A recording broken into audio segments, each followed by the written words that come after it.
Ladies and gentleman, Nandini ಹಾಲು ಉತ್ಪನ್ನಗಳಿಗೆ ಕನ್ನಡದ ತಾರೆ ಸುಧಾರಾಣಿ ಹೊಸ ರಾಯಭಾರಿಯಾಗಿ ಆಯ್ಕೆಯಾಗಿರೋದು ಸದ್ಯ ಸುದ್ದಿಯಾಗಿದೆ. ಮೈಸೂರು ಸ್ಯಾಂಡಲ್ ಸೋಪ್ಗೆ ಪರಭಾಷಾ ನಟಿ ತಮನ್ನಾ ಭಾಟಿಯ ನೇಮಕಗೊಂಡಿದ್ದಕ್ಕೆ ಆಕ್ಷೇಪಿಸಲಾಯಿತು.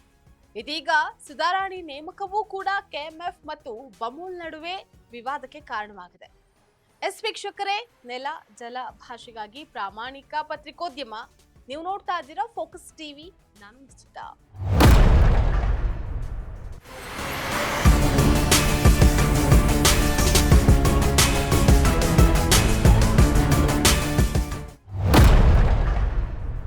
ಬೆಂಗಳೂರು ಹಾಲು ಒಕ್ಕೂಟ ತಮ್ಮ ನಂದಿನಿ ಉತ್ಪನ್ನಗಳಿಗೆ ಹಿರಿಯ ನಟಿ ಸುಧಾರಾಣಿ ಅವರನ್ನ ರಾಯಭಾರಿಯನ್ನಾಗಿ ಮಾಡಿದೆ. ಬಮೂಲ್ನ ಅಧ್ಯಕ್ಷ ಡಿಕೆ ಸುರೇಶ್ ನಟಿ ಸುಧಾರಾಣಿ ಅವರನ್ನ ಭೇಟಿಯಾಗಿ ಅವರಿಗೆ ಹೂಗುಚ್ಛ ನೀಡಿ ಬಮೂಲ್ ಉತ್ಪನ್ನಗಳ ನೂತನ ರಾಯಭಾರಿಯಾಗಿ ಸ್ವಾಗತಿಸಿದ್ದಾರೆ. ಆದರೆ ಬಮೂಲ್ ನಿರ್ದೇಶನವನ್ನ ಕರ್ನಾಟಕ ಹಾಲು ಮಹಾಮಂಡಳಿ ವಿರೋಧಿಸಿದೆ.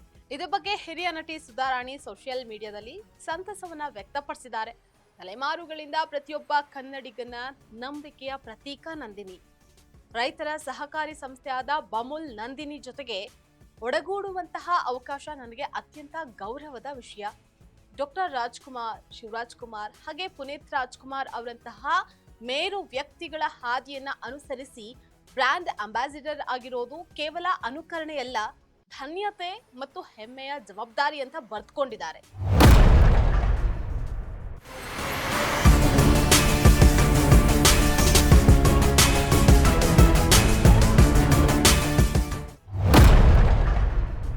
ಬಮೂಲ್ ನಿರ್ಧಾರಕ್ಕೆ ಮಾತೃ ಸಂಸ್ಥೆ ಕೆಎಂಎಫ್ ವಿರೋಧ ವ್ಯಕ್ತಪಡಿಸಿದೆ.